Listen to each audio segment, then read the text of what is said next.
Welcome everyone to the Tuesday night Dynasty Heat Seekers live stream. I'm your host, Bryce Frazier.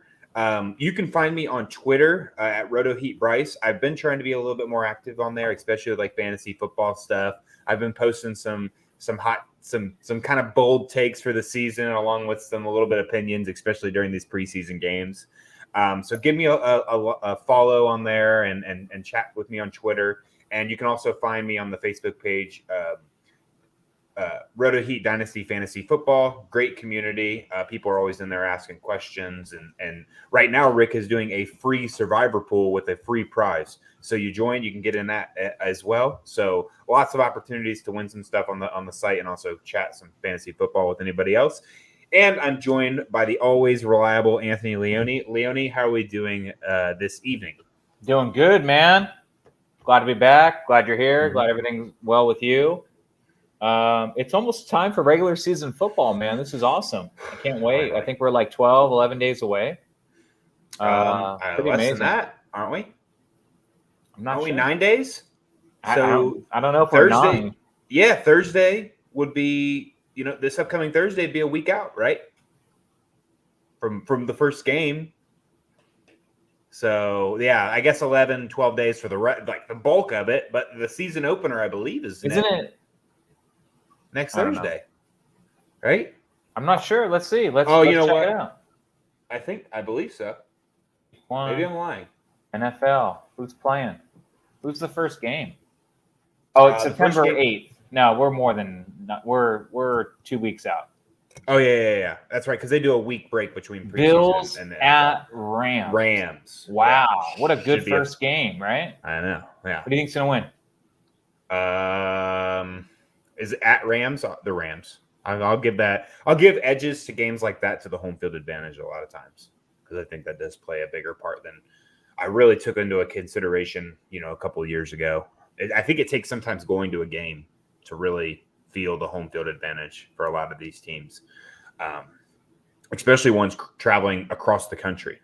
Like that time zone change can really throw people off and things like that. So, yeah, that's right. And then the main slate of games, I believe, is on September 11th, if I am correct. Yeah, so there's a week off before the last preseason game and the start of the NFL season. Yes, I forgot about that. It used to be that you go right into it because preseason used to be 4 weeks. So I think instead they gave a week break and then go into the week games. I think that's what I forgot about.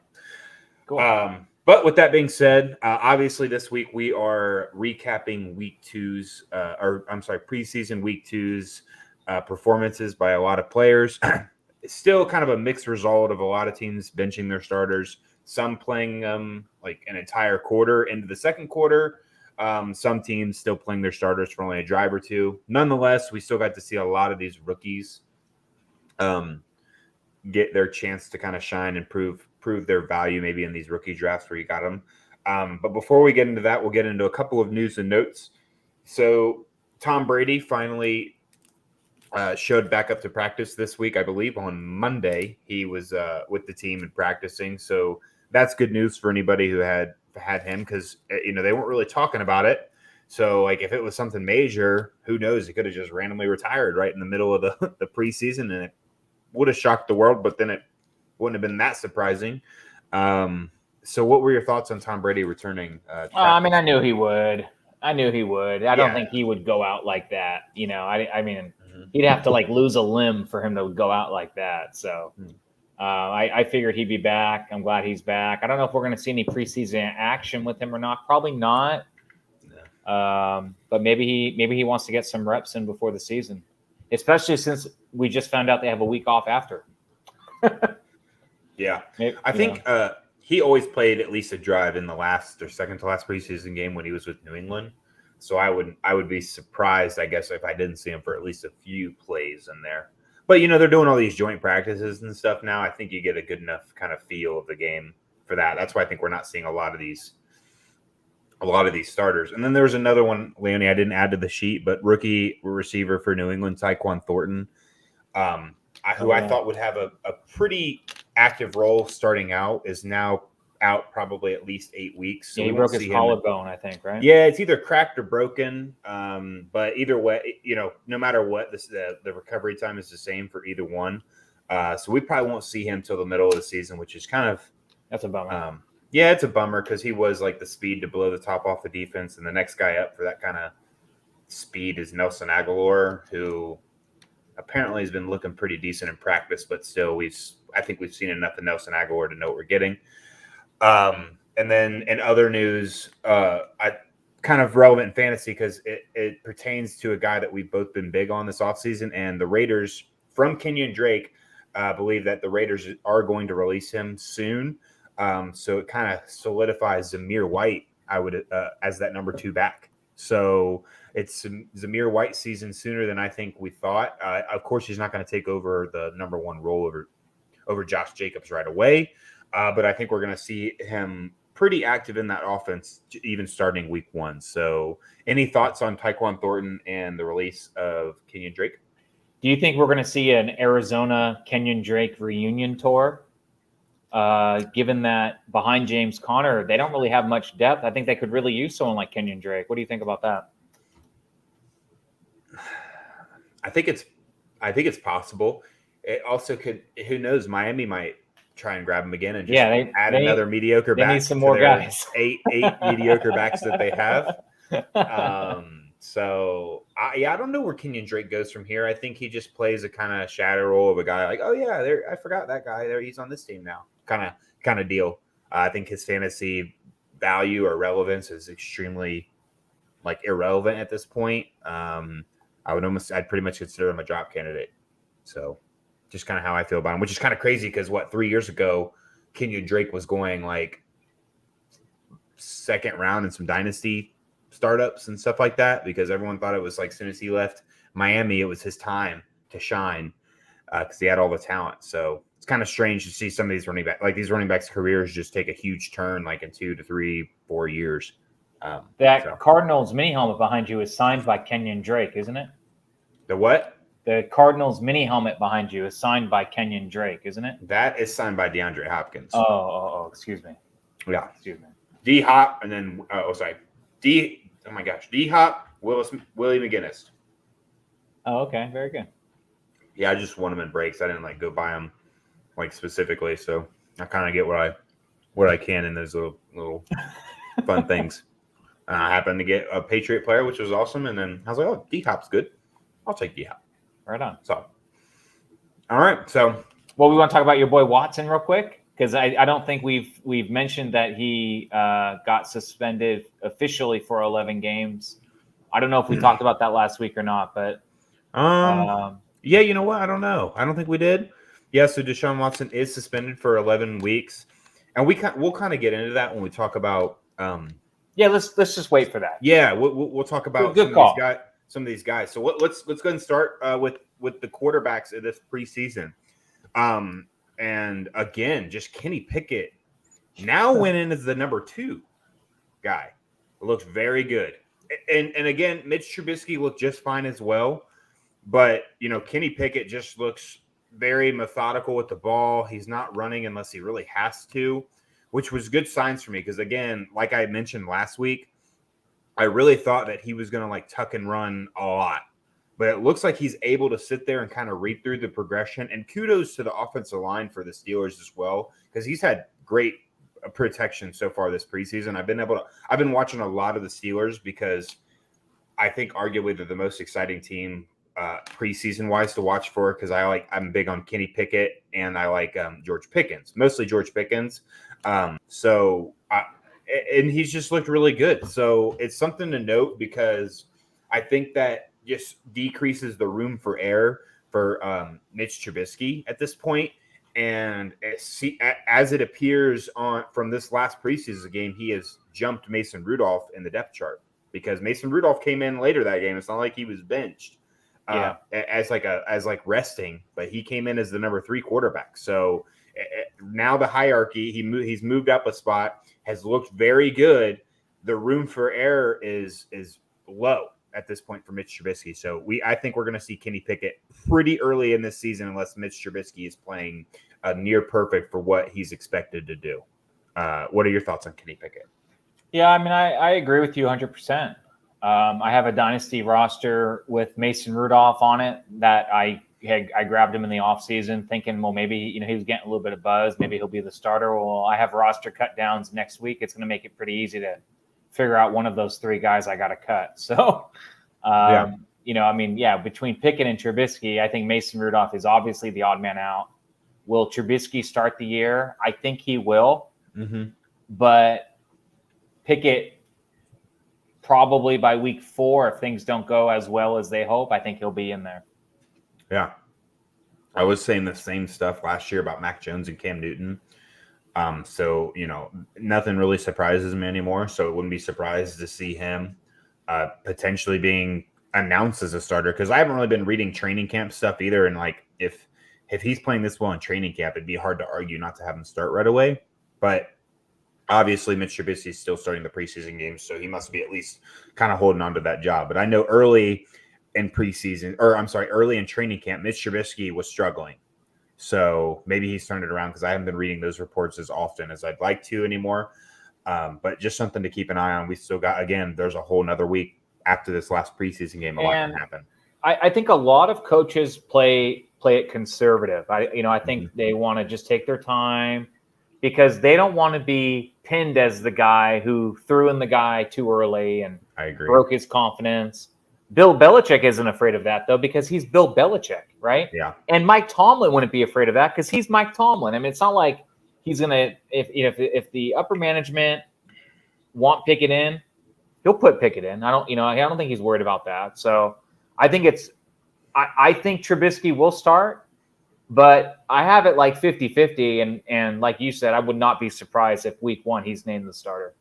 Yeah. Yeah, those guys have legacies and job security kind of set. So, that they'll do whatever they think is going to win right away. Right. And if they think – I think a lot of times it's they can see these guys' characters. Like if Mac Jones came out and struggled right away, I think he's got the resilience to maybe come back from that. And I think Kenny Pickett might be a guy also – that kind of has that resilience as well. So, yeah, good. I agree.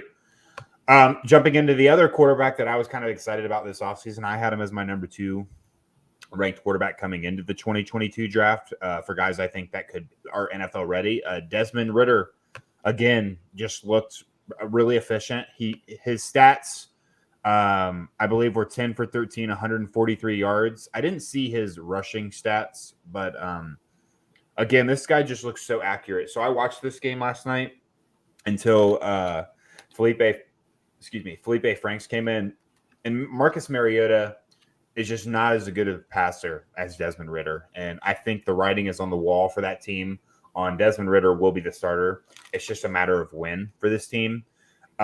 Marcus Mariota, his stat line looked better, but I mean, he had Kyle Pitts wide open. If he wouldn't have underthrew him a little bit, definitely would have been a touchdown. He did have a nice touchdown throw though. Like after the Kyle Pitts big game, he threw a nice dart on a route to a receiver in a tight window. So I'll give him credit for that. But when Desmond Ritter went in, everything just looked like he was just picking apart the defense. Throws were exactly where they needed to be.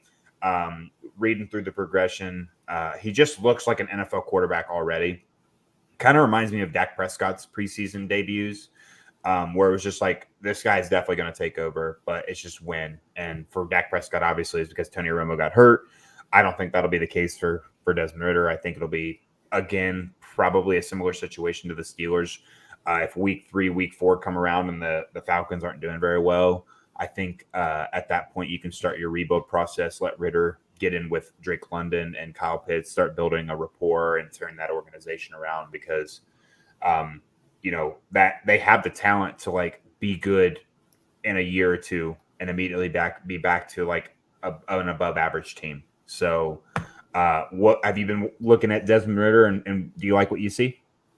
Yeah, and this is kind of what we were just talking about with the Steelers. Arthur Smith, the head coach of the Falcons, he doesn't have that legacy. He doesn't have that tenure.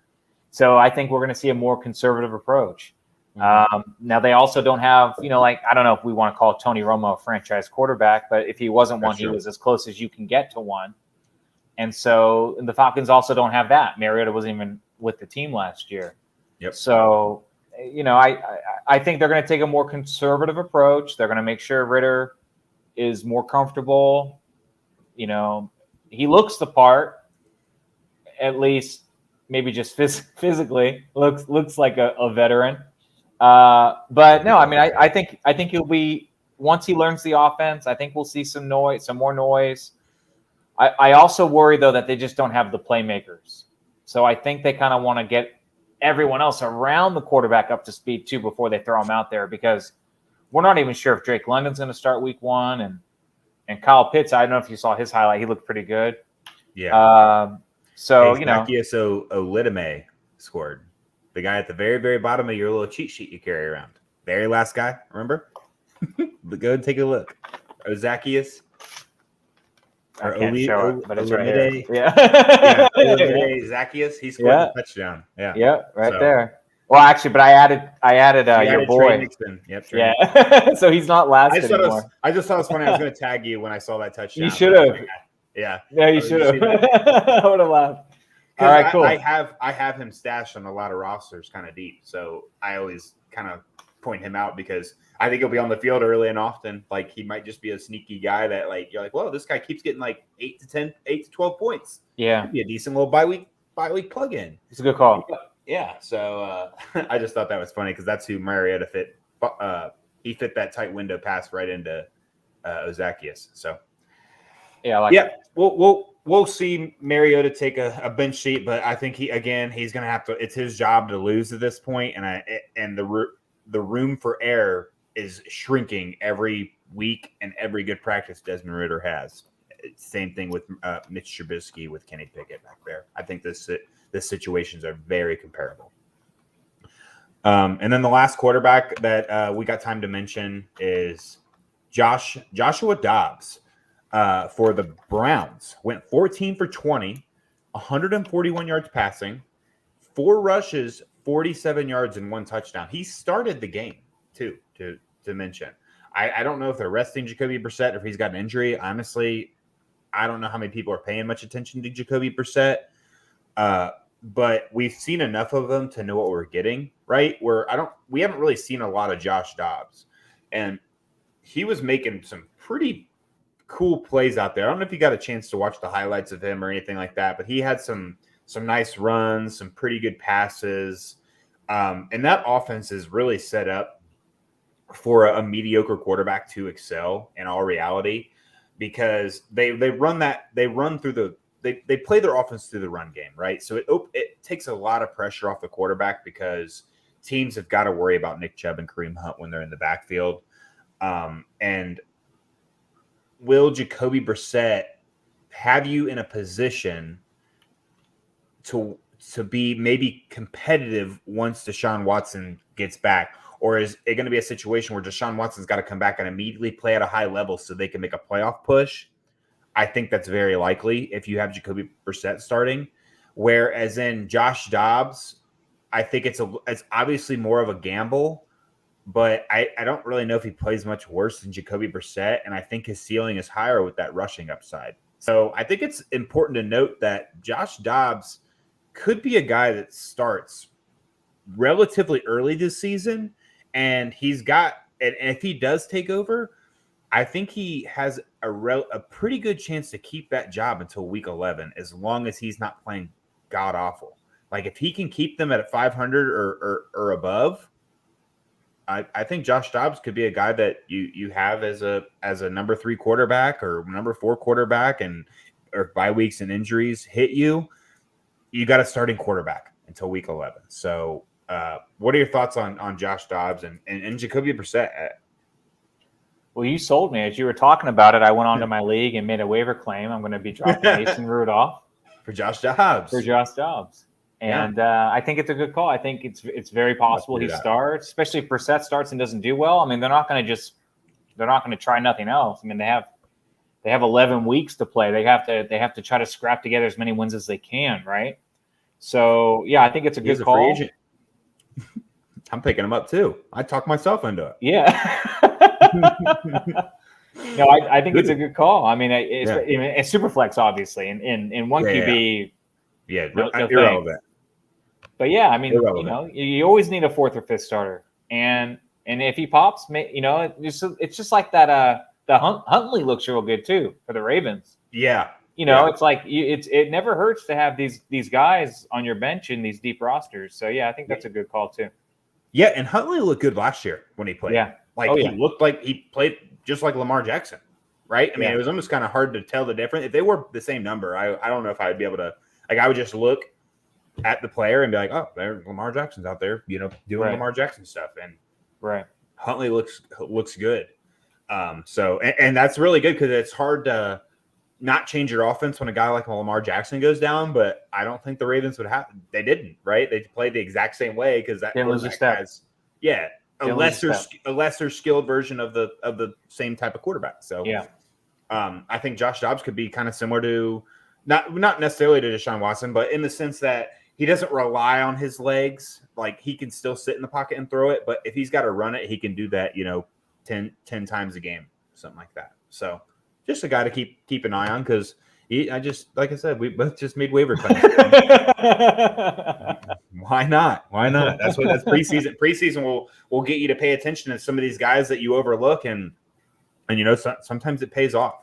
So yeah, definitely. Oh yeah. All right, let's jump into running backs. I'll let you start. It off again because I'm not happy about this guy playing so well. Damien Pierce. Yeah, so Damien Pierce, he didn't play this week, and I think it's funny. I think we titled our video, week 2 risers or standouts, and he literally didn't take the field, but it's almost like he's the biggest riser out of anyone we're talking about today, and that's because he's getting starter treatment. How often does a 4th-round running back get starter treatment in the second week of preseason? I mean, I don't know. I don't know the last person I can remember that really happened to. After playing week 1, doing so well, and then getting starter treatment the following week. I can't think of anyone that's ever happened to. So I know you were big on Mac prior to the Damien Pierce. I don't know, whatever you want to call it. Let's call it a hype train. So, but I think it's more than just a hype train. I mean, it's like a coming out party.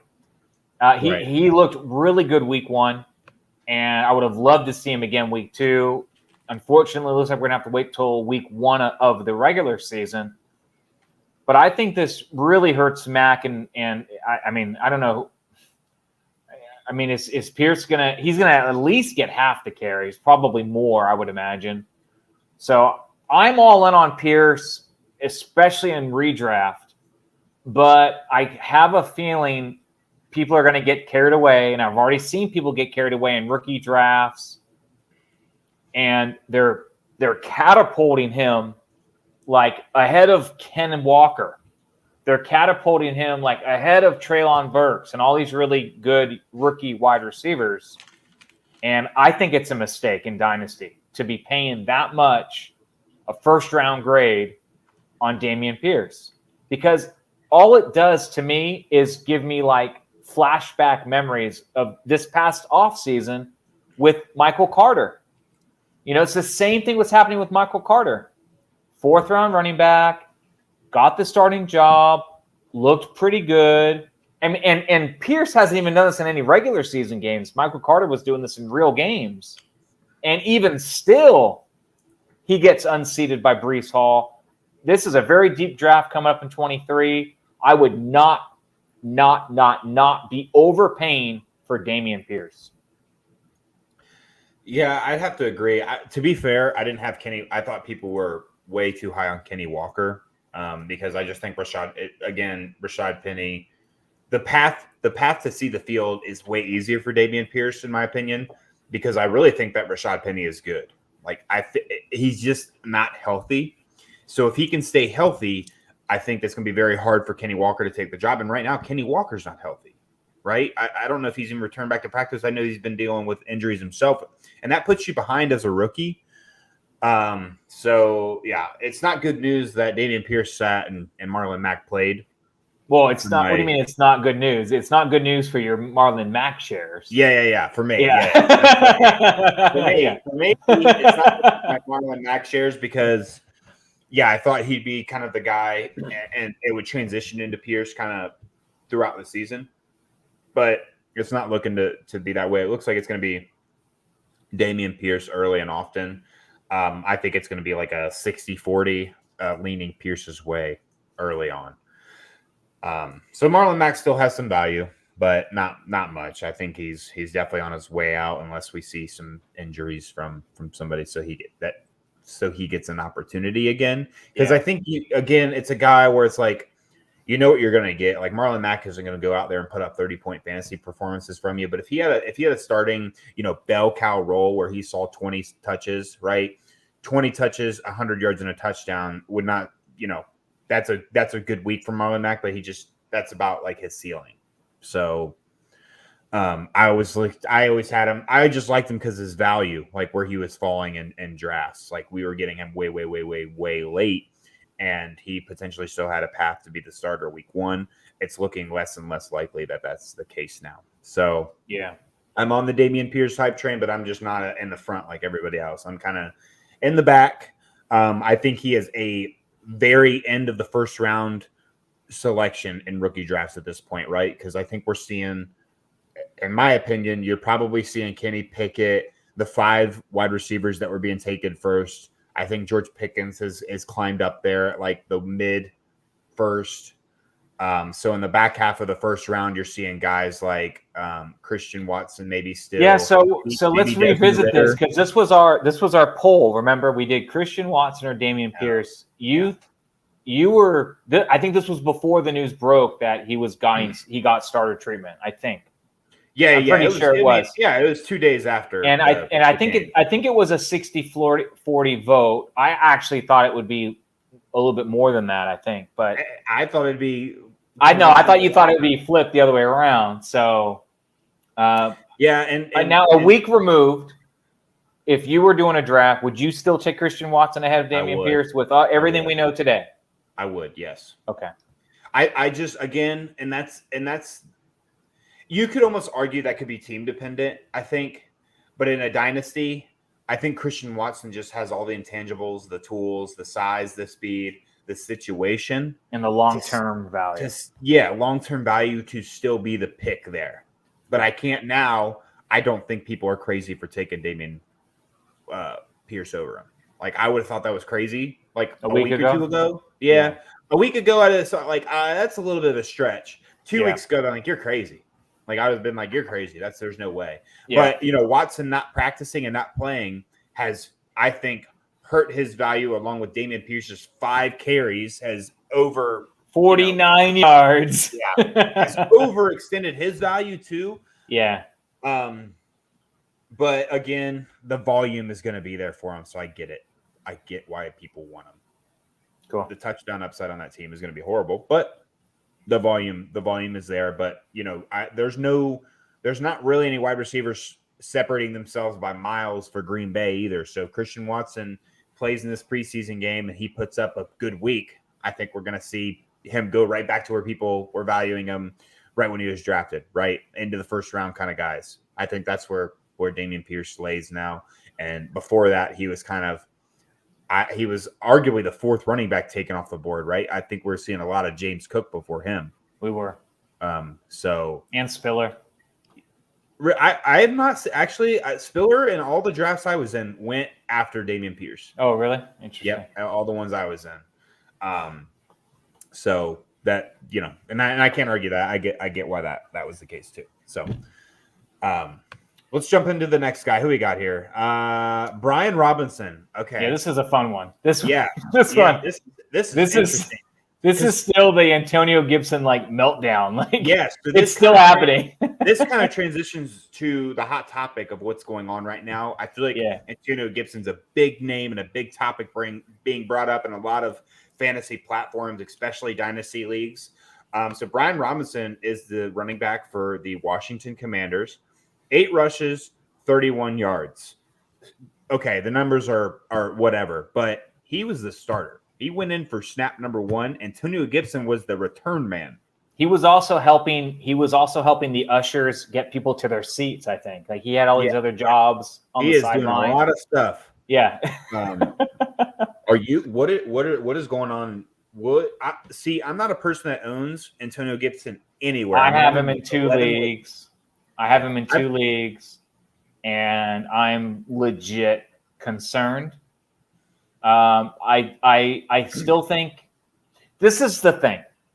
I can totally see Brian Robinson getting some early down work and having Gibson come in to get some other series.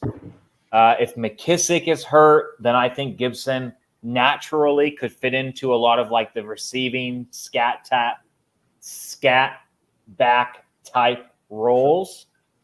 But I am legitimately concerned that he is going to lose valuable touches in the red zone on the goal line to Brian Robinson if he's not going to be, the every down, early down back. And so that legitimately concerns me. And if you're going to take away touchdown upside for touchdown opportunities on a team that is already not going to score a lot of touchdowns to begin with, it's a huge problem. So I think if you have Gibson, you just have to hold him and hope for the best. I'm avoiding him in every draft that I'm in. If I'm going to do a startup, I would avoid him as well.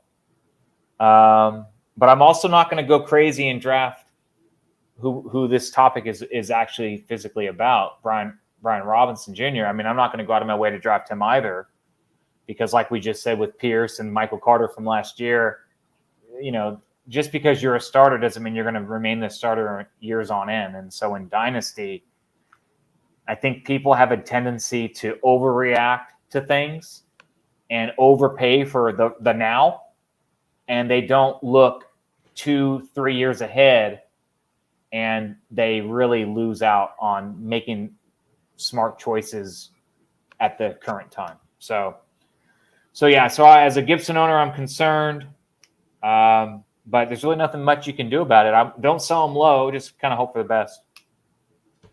So, do you know where Brian Robinson Jr. went to college? No. If you gave me a hint, I might be able to figure it out.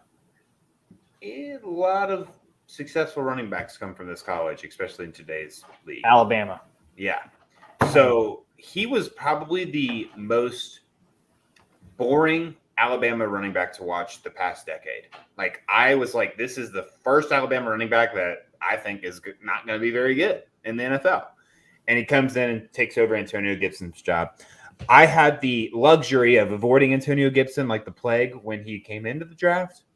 I kind of was regretting it right away because he was producing and performing well and he looked good. And then out of nowhere, he just kind of loses his job because of a fumble in the preseason. This was a really, really strange situation to me of why he's not the starter. Like, I get it that you want to maybe do a running back by committee and back there, but to take away his starting job, I feel like we're just maybe it's practice and we're just not seeing it, or whatever it is. But I'm avoiding that backfield like the plague. I mean, they are going to be. It smells like committee, and I am trying to get rid of Antonio Gibson. If you can get a first next year, I mean, do it fastest. Yeah, you do it. It's not going to happen. Yeah, I wouldn't trade a first for Antonio Gibson, but if you can get someone that maybe still believes and think that they're buying the old Antonio Gibson for a first, try it. I would rather have Damian Pierce, I think, than Antonio Gibson at this point. This is concerning. Like, you have a rookie running back that really wasn't anything special in college, taking your job over in week 2 of the preseason. Yeah. And Antonio, it's not like Antonio Gibson was getting all his points in the PPR game either, because J.D. McKissick was vulturing those opportunities. So now if you're not getting goal line touches and you're not obviously the third down back, what good are you other than just a change of pace guy like a Jamal Williams, right? Like, that could easily be a role that he ends up playing potentially the rest of his career if Brian Robinson comes out and looks pretty good. So I would be concerned as well. If I did own him, I just don't. So I have no worries. But it's worth noting Brian Robinson's a guy now, but if you are having a rookie draft, I think he might be going now in the back half of the second round, probably potentially the middle of the second round in these rookie drafts, because the path. I'd say middle of the second. Yeah, the path to being a starter is looking more and more and more likely. So who knows? Ron Rivera is a guy that's an established coach, and I think that he's just going to do what he thinks best for the team. Whether that's, there's no seniority here in the NFL. You don't get dibs on starter just because you've been there. So yeah, we'll see. I think it's something I'm going to keep an eye on this next week as well. Keyshawn Vaughn, 10 rushes, 54 yards. You have here in the notes, Rashad White fumbled. He did. Talk to me about it. I don't know. I mean, I think obviously this is Leonard Fournette's backfield. The question I have is who's the number 2? Is it going to be Vaughn, who looked pretty good for what it's worth? I mean, it's a preseason game. Gio Bernard's hurt. Is White going to maybe get better and not fumble the ball and get better at pass protection and overtake Vaughn? Probably. But at the same time, this puts some life into Keyshawn Vaughn. And I think for those who drafted him too high, I'm not going to name any names. Rick. It's finally some good news out of Tampa Bay, and so that's good. I'm happy for everyone out there who owns Keyshawn Vaughn. I have some really cheap shares of him that I got after people drafted him high and then abandoned ship. People were cutting him off their rosters. I always scoop value like that if I have the roster space, because a lot of times, player just doesn't do things the right way. They learn the system a little better. They start doing better, and all of a sudden they start gaining a little bit of value back. So I just thought it was noteworthy. Maybe we'll get some nice early down work in relief of Fournette with Keyshawn Vaughn. If Rashad White never kind of gets up to speed. So I don't know if you have any other thoughts on that. I just thought it was kind of noteworthy and something to just keep an eye on, because you never know what's going to happen. Yeah, I mean, if it was New England, I'd be like, oh yeah, he fumbled. He just lost a spot on the depth chart. Right? But there's one thing I will say about Tampa Bay, and is as long as Tom Brady is there, you better know the offense, right? And Rashad White just got there. So the odds of Keyshawn Vaughn knowing it better than Rashad White are much higher. And so, yeah, it could be Keyshawn Vaughn as the number 2 this year. And Leonard Fournette's got a lot of miles on his tires.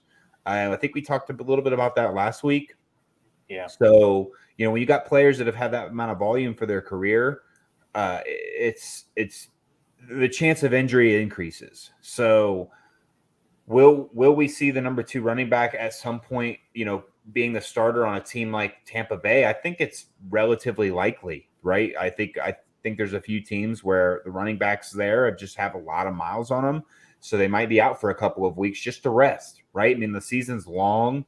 If guys are a little banged up, especially a team like Tampa Bay, who's probably going to be sitting relatively comfortable in their division, really weak division outside of them. Like if Leonard Fournette's 80%, I think that he could just sit out a week to get back to 100, and they'll play the backup running back as long as he knows the playbook. So that's definitely a possibility. So I think it's an important thing to keep an eye on as well. I think Keyshawn Vaughn could be the number 2 this year, but I'm not going to get my hopes up too high on that. Yeah, that's Darienton Evans. Yep. I think that's how you say it. Darienton Evans, 8 rushes, 39 yards, 1 touchdown. I was kind of disappointed we didn't get to see a little bit of this guy last year because he was with the Tennessee Titans, I believe, and I wanted to see what he looked like when Derrick Henry went down, because I feel like there was a lot of talk about him being pretty good. Obviously, he's with the new team now, the Chicago Bears. So I'm not really looking much into his performance, because I think it's easily David Montgomery, especially this year, with a decent amount of Khalil Herbert put in there. And then I think next year is potentially where we put more of an eye on it, because I think Khalil Herbert, is going to be the guy next year. for Chicago, and we'll talk about that later on. But right now, it's David Montgomery and the Khalil Herbert show. But it's kind of good to see some of these guys like Darienton Evans go out there and produce pretty well. What are your thoughts on that Chicago Bear backfield? No, I agree 100%. I mean, I think it's going to be the Monty and Herbert show, like you said. Maybe we see some splash plays with Darienton Evans, but I agree. I thought it was probably one of the better running back performances this past week, so I wanted to add it on. But I like the guy you added on. Why don't you take the reins on the next guy we're going to talk about here? Yeah, we don't really see big performances out of running backs in the preseason. It's kind of sad. No. But Kenny Gainwell, 11 rushes, 46 yards, and 1 touchdown. Now, as somebody who has been kind of avoiding him like the plague as well, it was interesting to watch that game because he looked pretty good. Like, I'm not going to lie. I might be eating my words on avoiding Kenny Gainwell. I do think he was overvalued last year. I think he got drafted too early for my liking in a lot of rookie drafts. But in a backfield where who knows who could be the starting running back by like week 4 for that team, Kenny Gainwell looked explosive. He looked good. I don't know if it's because maybe he needed a year to learn the offense entirely or what, but it's definitely worth noting that Kenny Gainwell looked good. Boston Scott did start the game, and he looked decent himself. Yeah, but Boston Scott is Boston Scott. I think he'll get his touches, but at some point on this young team, you got to probably start moving on with maybe a younger running back, and it seems like Kenny Weld might step into that role. What do you think? Well, I don't know. I think Boston Scott looked really good too. I mean, he had about the same number of carries. He also scored a touchdown. I mean, I could totally see if Sanders is hurt week 1. I mean, I wouldn't be surprised if Boston Scott started. I mean, I wouldn't. And he's looked good. He knows the offense really well. He's been with the team now for several years. It could be 1-1. I mean, I don't know. In Dynasty, though, Scott's really not worth anything. If you have an extra bench spot, you want to roster him, I think that's fine. I think Gainwell could have a nice season, but again, long term, I don't really think any of these guys are the answer. I really don't. I think they're all good backups, honestly. So I wouldn't overpay for any of these guys, including Kenny Gainwell.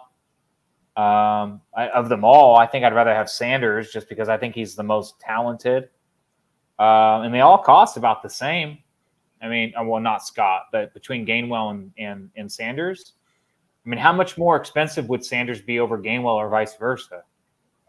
I don't know. I think I agree where I think Sanders has just been in a horrible opportunity, like horrible spot his career. Like he is, I think he is by far the most talented running back on the team. I think if there's anything to gain from this, I think buying Sanders low is really what we should all in Dynasty be focusing on. Yeah, I think he's just like, with the injury, with him just not being able to stay healthy and just the Eagles offense not really being that good. Like they're getting better. They've been getting better the last 2 years. But, he hasn't been able to reap those benefits yet. And I think maybe this could be a year where he does it. Like, I think he's a sneaky kind of breakout candidate, like veteran breakout candidate. So, I got to keep an eye on. I haven't really been targeting, even though I say that, but I would get him if the price is right for sure. All right, moving into wide receivers, we're just going to talk about a couple of these guys because we don't have a ton of time left. So you put on here George Pickens, and I can't help but agree with exactly what you wrote. He was on the field quite a bit. He started, but he played a backseat role to Chase Claypool and Deontay Johnson, who we didn't get to see week 1 where George Pickens, feasted. He had 2 catches for only 6 yards. Definitely a disappointing performance where both Claypool and Deontay Johnson looked pretty good in they each had a few catches themselves, but significant amount more yards. I think Claypool went 2 for 35, and then Deontay Johnson might have had a little bit more than that. I think Deontay Johnson also had a touchdown that got called back. You did. You're right. You're right. He looked really good. Deontay Johnson did. I think he's just by far the best right now, the best wide receiver on that team. But I thought we would see, and I still think we will see Pickens end up taking over as the number 2 wide receiver. But what I'm really gaining from this is that this Steelers wide receiver corps might be one of the best by the end of the season. Like with all 3 of them, this might be one of the most formidable wide receiver corps in the NFL when it's all said and done. I think all 3 of these guys are extremely talented. I think Pickens has the most raw talent, but he needs some experience to get there. And Deontay Johnson is going to do Deontay Johnson. He's extremely efficient, very consistent fantasy producer. And Chase Claypool is another guy where he's got a lot of raw talent. We expected him to put pieces a little bit more together last year, but he ended up digressing because it just looked like he didn't know what he was doing out there. He was doing stupid stuff, celebrating on third down or celebrating on a first down catch with like 20 seconds left. Bunch of nonsense. But what are you making of this Steelers wide receiver corps? No, I think you hit the nail on the head. I have a question for you now. Let's play a little quick game. Would you rather own in Dynasty Chase Claypool or George Pickens? George Pickens. If the Chase Claypool added a 23 second, would you rather have the 23 second and Chase Claypool or George Pickens? Now, is this second? Like, I really think mid-second.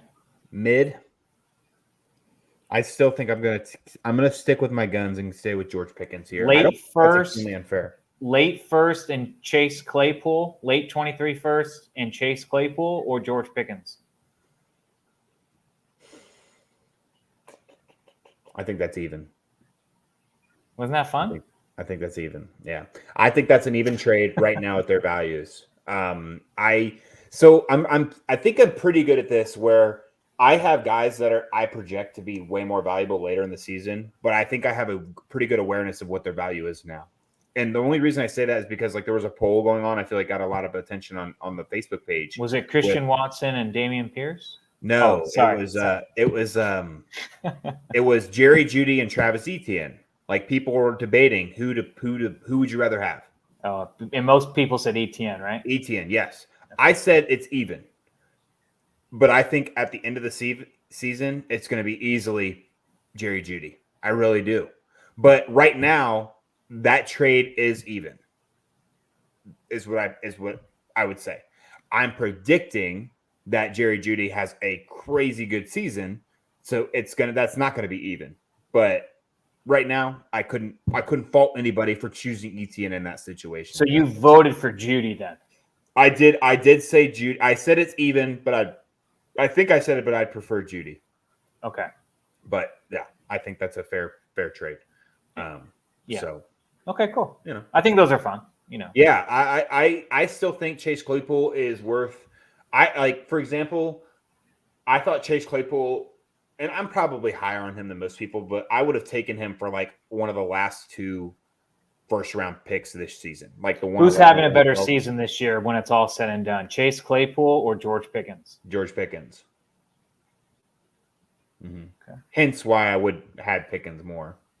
Obviously I'm gonna say that, but it wouldn't surprise me. Well, not necessarily. I mean, you could say you think long-term Pickens is going to be better next year and the year after, and not necessarily this year. Yeah, this kind of sucks for me, right? Because I own a lot of Chase Claypool. So I really want him to do well. That's what you should have said. Yeah. But I can't ignore the fact that George Pickens just seems like he's going to be. I just have a feeling that he's going to be a superstar. I don't know what it is. I just been watching him enough. I really think that he has that superstar that ability where I don't think I see that with Chase Claypool. I see him more as like a really solid role player. For whatever team he's on, like a solid wide receiver 2 at, maybe through his career moving forward is what I kind of predict for these guys. So that's just a prediction. They both have the ability to be wide receiver 1s. I don't think you can really question the size, speed, strength. It's just they got to put it together. That's just all it is. So we'll see. We'll see.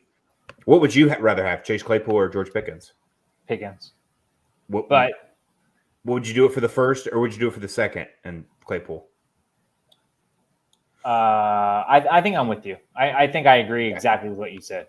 I think for the second, I would add that for Pickens, and then for the first, maybe not. I think it depends on the team. I think if my depth was shallow, I would take the package deal. But if I was like comfortable with my team's depth, I would probably just stick with George Pickens, if that makes sense. Because adding a depth piece could be huge. So I agree. I think we're on the same page, which was fun. All right.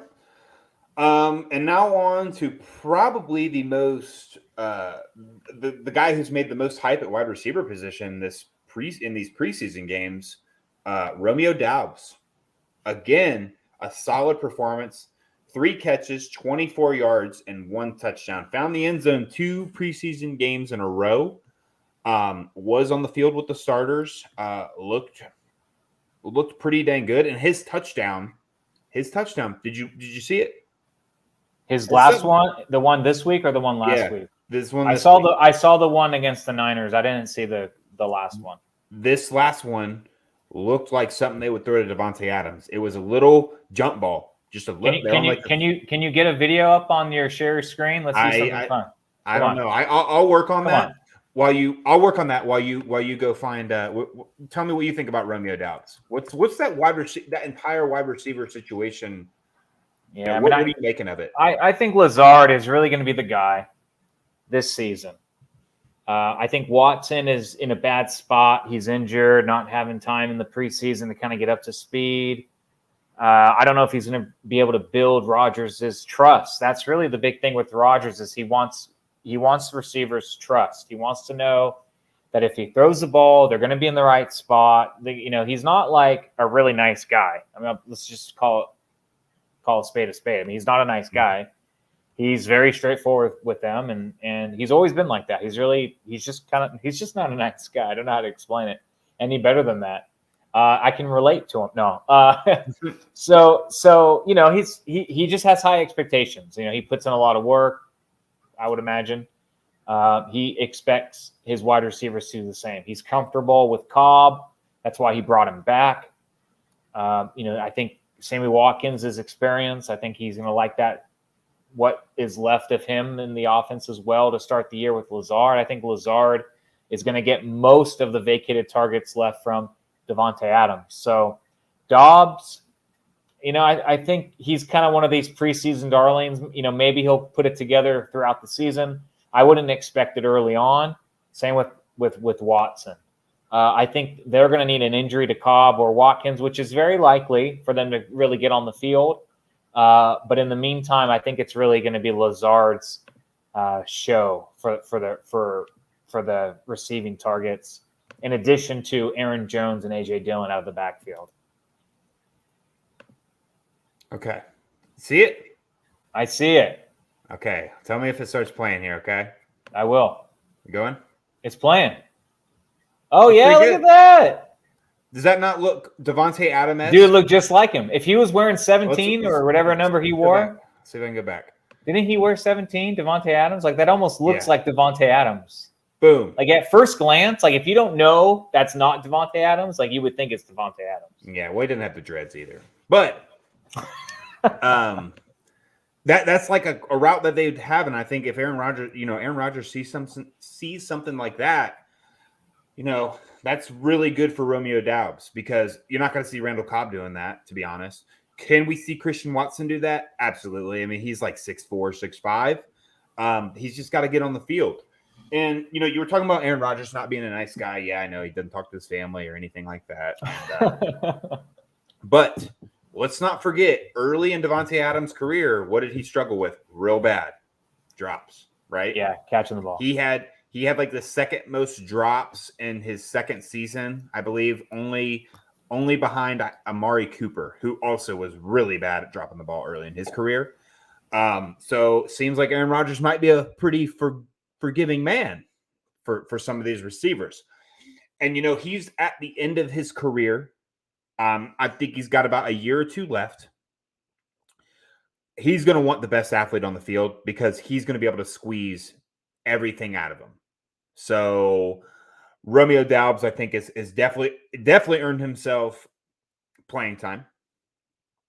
But will these performances in the playoffs get him on the field with also Christian Watson's like just raw talent that he has? Because that's what ultimately boosted Christian Watson in the offseason for real NFL teams was just the size, the speed, and all those intangibles that he had to be, a freak athlete.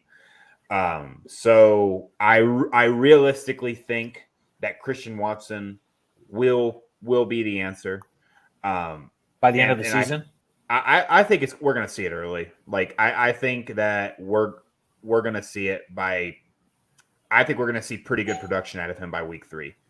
So, from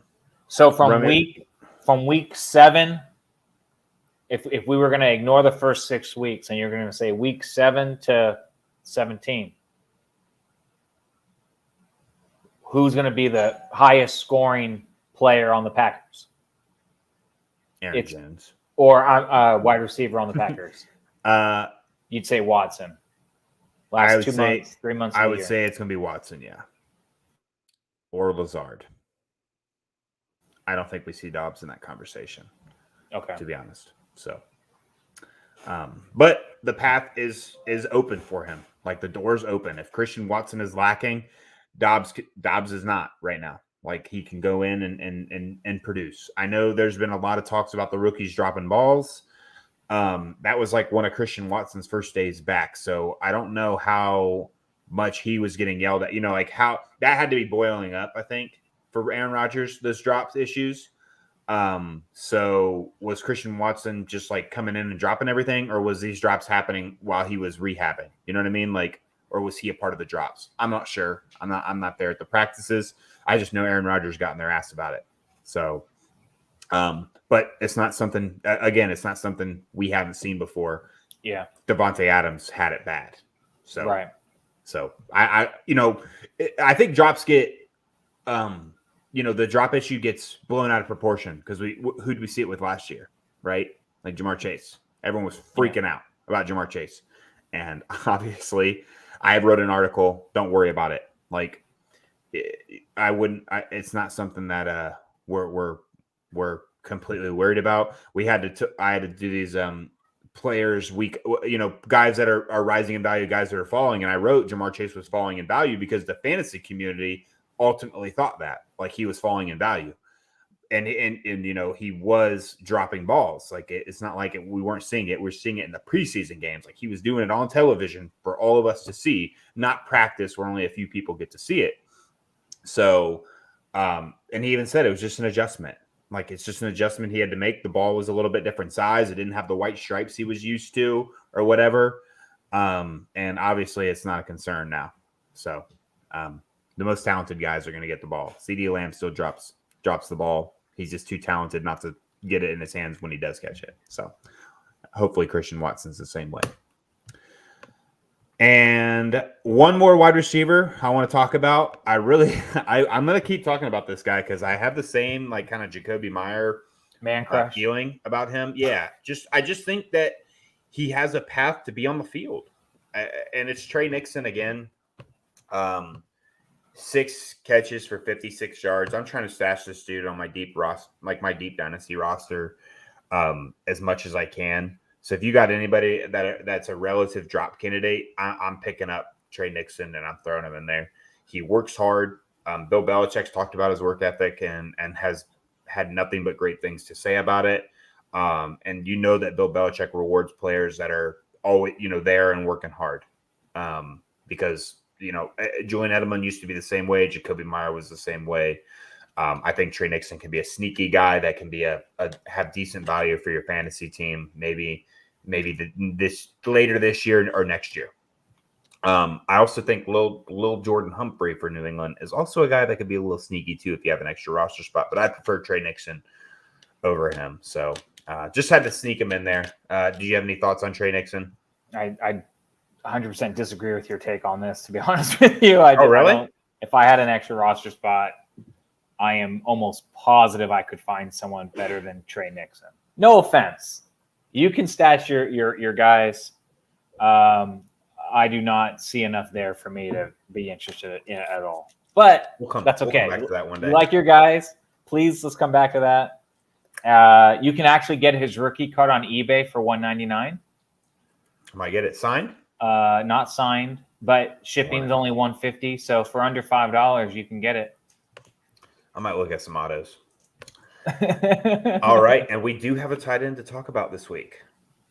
We do, and actually, we should have talked about him last week. We should have talked about him last week because even someone in the comments mentioned it. But we did. So we did touch on him. I do remember that. We did touch on him. Yeah. Yeah, because I even said we should have added him to our list. Yeah.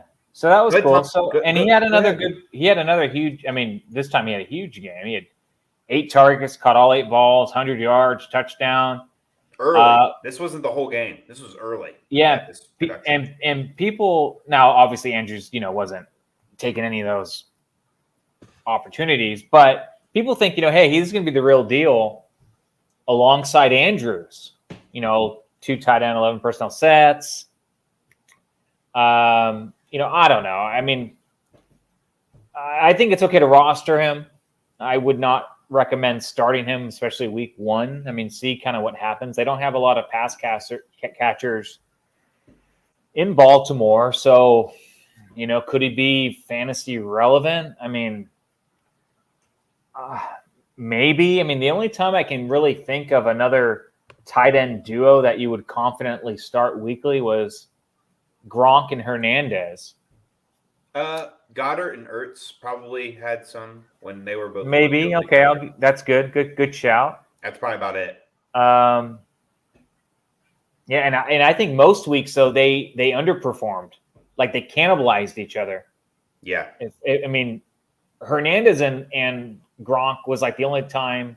Yeah. It actually worked. Like you could actually start them both and feel good about it every week. So yeah, I mean, I think if you have him, he's a good hold. But if you can get a 23 second for him, I would trade him. Even if it was tight end premium, I would trade him for a 23 second. So, I mean, is he the real deal? I mean, I would say probably not. But if you have him and you can hold on to him, I don't see the harm in that. I mean, you didn't pay anything for him, so you're not really losing anything. What do you think, Bryce? So yeah, we'll touch on him real quick, and then we have one question in the chat. Jaws did bring him up. I remember this pretty clearly. I don't, but yeah. Thank you, Jaws. He was in the chat last week talking about Isaiah Likely, and I had Isaiah Likely as my number 1 tight end coming into this draft class. I just didn't like the landing spot. And that obviously is because of Mark Andrews. And we haven't seen a productive 2 tight end set, like you just mentioned, since New England back in 2000. And I was like 9. Here, hold on. This is what year Gronk was drafted. It was longer. It was longer. Oh, yeah, 2009. So Gronk was drafted in 2009. I think Hernandez was drafted the same year. They were rookies I think together. it was like 2009, 2010. Yeah. Yeah. So probably 2010. I don't think Gronk did anything his first year. So I bet we saw it through. No, he did. Gronk was good his first year. Was he? I don't think he was like nearly what he was supposed to be. No, he was good. Gronk stats 2009. I don't think he was. I think he was all right. Career stats. Okay. 2000. Okay. 2010. Okay, he was all right. He had 42 catches for. He had 10 touchdowns. Yeah, he's all right. Oh, he did 10 touchdowns. I see that. Yeah, and then the next season, he absolutely had 8. Monster. Tripled his yards. Monster. Look at this. Greatest tight end of all time. What do you think, Gronk? What do you think? I don't think he has the longevity to be considered that. I think it's Tony Gonzalez for me. Okay. If you had to ask me what tight end do I want in their prime, I'm going to say Gronk. But best career, greatest of all time, I'll take Tony Gonzalez because he just did it for so long. But back on track, Isaiah Likely, I think he is the real deal. I think you think he's going to be the greatest of all time? No. I think he's the real deal, though. I think the way this offense runs, it would make such perfect sense to have 2 tight ends on the field at all times. Like, he could literally see 80% of the snap count that we see Mark Andrews have, because like they could literally just put 2 wide receivers, 2 tight ends, and just run the ball and throw it to any one of those 4. And you got Bateman, Andrews, and Likely as like your top 3 options right there. Like I could see that being the situation pretty early for the Ravens. And their run game is obviously top notch. Like they'll probably lead the league in rushing, like as long as Lamar is healthy. With just tight ends eating. Like Mark Andrews is going to get his. Don't get it twisted. Isaiah Likely is not going to. I don't think he's going to eat into those touches, but there has to be more. The ball's got to be spread around. Like you can't just throw it to one dude all game. I think Rashad Bateman has a pretty good year as well, but like I think that third option, Isaiah Likely, for where he's being drafted, is just great value. So if there's any tight end I'd want in this draft class, I think it'd be him. Like I'm really not that big on Trey McBride or whatever. I think he'll be all right, but I think it's Zach Ertz for there. And who knows if he ends up panning out. I think Isaiah Likely is more talented. And I think he's showing it in these preseason games. So, and isn't it funny? We were talking in the preseason a few weeks ago. Who could be the emerging pass catcher for the Ravens after Andrews and Bateman? I think it's Likely. Yeah, I think it's likely. Likely. I think 12 personnel. They run the ball. I mean, it just makes sense. It really makes sense. I think that this does slightly hurt Mark Andrews' value. Slightly. Not a lot. Nothing to worry about. He's still going to get a lot of points. He's still going to get a lot of receptions. But I think this does take a little bit of top-end upside off his fantasy value. Just a little bit. Not a lot. That's fair. But a little bit. I do. Yeah. He's still a top 2 fantasy type. Yeah, no, I wouldn't move him down my rankings. But it's he's going to probably lose at least a couple touchdowns to Likely. Likely. It's likely that he'd loses into Likely. Yeah. All right. Well, that's it for the show. We'll answer your question in a moment, Joss. For anybody listening to this in a podcast form later, thank you so much. Next week we'll be talking about Week 3's fantasy recap, and then after that we'll figure out something else to talk about. So we will see you guys next week. Thanks. Jaws said, bro, you can get a Trey Nixon rookie autograph card for like $5. Might have to get that. Heat CXK, thanks for joining in. We're finishing up, but if you have any questions, ask them real quick. Jaws had an easy one, I think, for us. Wandale or David Bell, or we pivot to a vet at 210. I hope he's still here. I don't really understand the question. What is 210? What kind of draft is this? What's the format? I don't really understand. Like a keeper. It looks like a keeper league. If I would guess this is a keeper league where you keep a decent amount of people. Or, yeah, I'm not sure. But either way, I see. It's probably like a dynasty where you do like a draft with vets. That's what it is. So it's like I call it a keeper league. So they probably keep like 10 players or something. All right, I got it. And to answer the question, David Bell. I'm taking David Bell too. Yeah, rather easily. I think I would probably rather have Davonte Parker second and then Wandale. No, for me it's Bell, Wandale, then Parker, then KJ Osborne, then Julio last. So you said it's a dynasty. Yeah, but it makes sense. I'm surprised to see they must not have super deep rosters, because I would imagine Davonte Parker's on any where you have a 25-man roster. No, a lot of people drop. A lot of people just don't. A lot of people just don't play the right way. They drop players they shouldn't drop. I mean, I wouldn't drop Julio. Yeah, I wouldn't either. But this is easily David Bell for me. I can't believe he's still there at 210. That's nuts. Well, he's there at 210 because people are dropping good players off their roster. Well, and again, he's kind of got that Christian Watson factor where he's been kind of beat up lately. I don't think he's been practicing a lot. I know he played in this preseason game, but I think he just kind of got back to practice. So, like, when you don't hear about these guys, like right after the draft, like all the hype is there, right? And then, I almost think if you're more educated on fantasy football and these college players, you would almost benefit a lot of times from like having the fantasy draft closer to the start of the season rather than right after the draft. Because, players like David Bell and Christian Watson, who are being undervalued just because they're not practicing right now, would be great value, right? And especially for David Bell. I mean, who cares if he's not playing the first 11 games this season?